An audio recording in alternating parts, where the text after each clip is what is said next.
இதிலே ஒரு 31 வருடம், 61 ஆண்டுகள் அரசியலில் பொது வாழ்விலே நான் இருந்திருக்கிறேன்.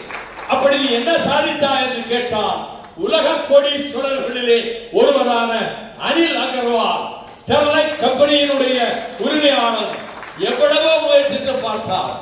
வருடத்துக்கு 1000 கோடி அவனுக்கு லாபம் கிடைத்து வந்தது.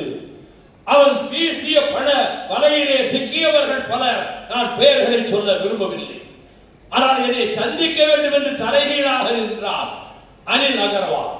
ஒரு நிமிடம் கூட நான் பார்க்க மாட்டேன் ஸ்டெர்லைட் அதிபரை என்று. லட்சோப லட்சம் விவசாயிகள், லட்சோப லட்சம் மீனவர்கள், தூத்துக்குடி மாவட்டத்து மக்கள், அவர்களுக்காக நான் இடையறாத போராட்டத்தை மேற்கொண்டு உண்ணாவிரதம் மறியல் என்று சொல்லி, அதற்கு பிறகு நீதிமன்றத்துக்கு சென்று உயர் நீதிமன்றத்திலே வாதாடி ஸ்டெர்லைட் ஆலையை மூடுவதற்கான ஆணையை பெற்று, அந்த ஆணையை இன்னொரு பெஞ்ச் ரத்து செய்த போது, அந்த அந்த நீதிமன்றத்திலே நான் வாதாடும் போது Liberhan chief justice of Tamil Nadu அவருடைய பெஞ்சிலே தான் இந்த வழக்கு வந்தது. அப்பொழுது நான் சொன்னேன், நான் சுயநலத்தில் உங்கள் முன்னால் நிற்கவில்லை. ஒரு மாவட்டமே அழிந்து போகும், விவசாயிகள் மீனவர்கள் அழிந்து போவார்கள் என்பதனால் இந்த ஸ்டெர்லைட்டை எதிர்க்கிறேன். என்னிடத்திலே சுயநலம் இல்லை, நான் நேர்மையானவனாகவே இருக்கிறேன் என்று சொன்னபோது தலைமை நீதிபதி லிபரான் குறுக்கிட்டு, there is no need to declare that, everybody knows your honesty and sincerity என்று ஓபன் கோர்ட்ல சொன்னார். அப்படி அவரை கடைசி வரை சந்திக்காமல் இருந்து உச்ச நீதிமன்றத்திலே 1 மணி நேரம் வாதாடினேன். கடைசி பெஞ்ச் திரும்ப உச்ச நீதிமன்றம் உயர் நீதிமன்றத்துக்கு அனுப்பிவிட்டது. அங்கே இருக்கக்கூடிய நீதிபதி சிவஞானம், நீதிபதி ஒரு அம்மையார், 2 பேர் பெஞ்சிலே வந்தது. 2.5 மணி நேரம் பேசினேன். பிற்பகல் 2 மணியிலிருந்து 4:30 மணி வரை நான் பேசினேன். அதுவரை யாரும் தராத ஆதாரங்களை தந்தேன். இந்த ஸ்டெர்லைட் ஏன் ஒழிக்கப்பட வேண்டும், மூடப்பட வேண்டும் என்று. அந்த தீர்ப்பு ஸ்டெர்லைட்டை நிரந்தரமாக மூட வேண்டும் என்று தீர்ப்பு வந்தது. அதை வைத்துக் கொண்டு வருமானம் தேடிய லாரி அதிபர்கள் நேற்றைக்கு நாமக்கல் பக்கத்திலே ஒரு ஆர்ப்பாட்டம் நடத்தி ஸ்டெர்லைட் ஆலையை திரும்ப கொண்டு வர வேண்டும் என்று ஆர்ப்பாட்டம் நடத்தி இருக்கிறார்கள். நாமக்கல்காரர்களுக்கு உங்களுக்கு ஒரு பாதிப்பும் கிடையாது. ஆனால் உங்கள் சகோதரர்களாகிய தூத்துக்குடி மாவட்ட விவசாயிகள், அந்த மாவட்ட மீனவர்கள் வாழ்வே பாழாகிவிடும் என்று எவ்வளவு போராட்டங்கள் நடத்தி அதை வெளியே அனுப்பி இருக்கிறோம். ஆக ஸ்டெர்லைட் என்ற அந்த அகர்வாலினுடைய நிறுவனத்தை தமிழ்நாட்டிலே இருந்து வெளியே அனுப்பிய பங்கு மறுமலர்ச்சி திமுகவுக்கு தான் உண்டு.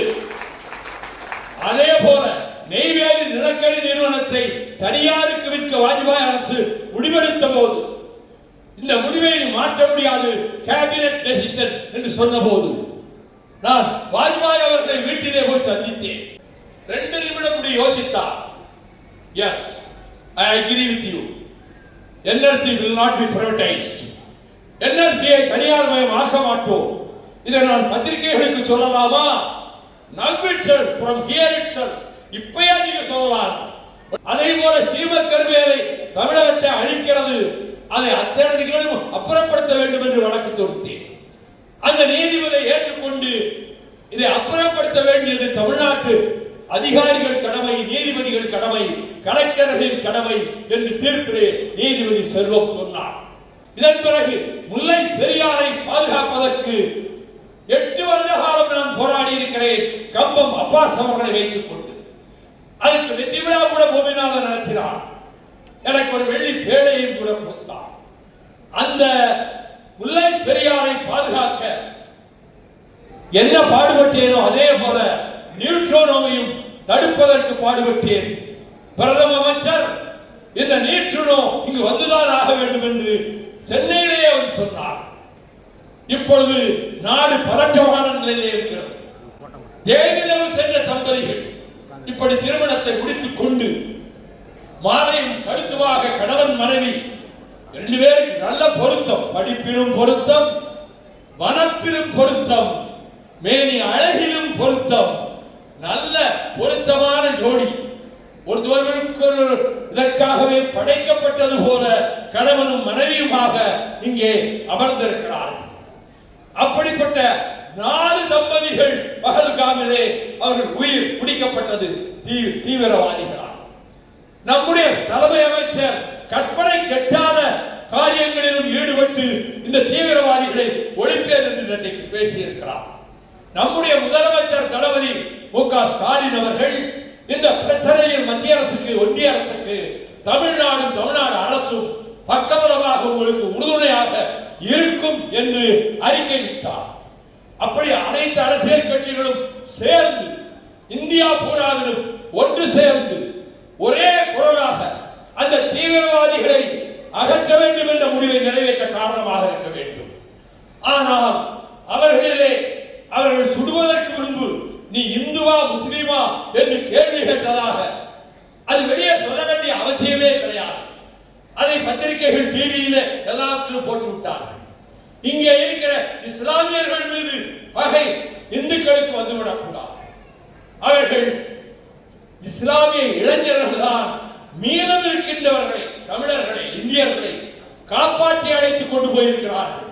அவர்களை காப்பாற்றியவர்கள் முஸ்லிம் இளைஞர்கள். அதை மறந்துவிடக் கூடாது. ஏனெனில் நாட்டிலே மதத்தின் பெயரால் சண்டை போடக்கூடாது, கலவரம் ஏற்படக்கூடாது. குழந்தைகள், பெண்கள், வயது முதிர்ந்தவர்கள் இவர்கள்தான் பாதிக்கப்படுவார்கள். கலவரம் வந்தால் அதற்கு இடம் கொடுக்காமல் அவர்கள் பண்டிகைகளுக்கு நாம் செல்கிறோம், நம்முடைய கோயில் திருவிழாக்களுக்கு அவர்கள் வருகிறார்கள், கிறிஸ்தவர்களும் வருகிறார்கள், இஸ்லாமியர்களும் வருகிறார்கள். ஆகவே அந்த ஒற்றுமையை காப்பாற்ற வேண்டியது நம்முடைய கடமையாகும்.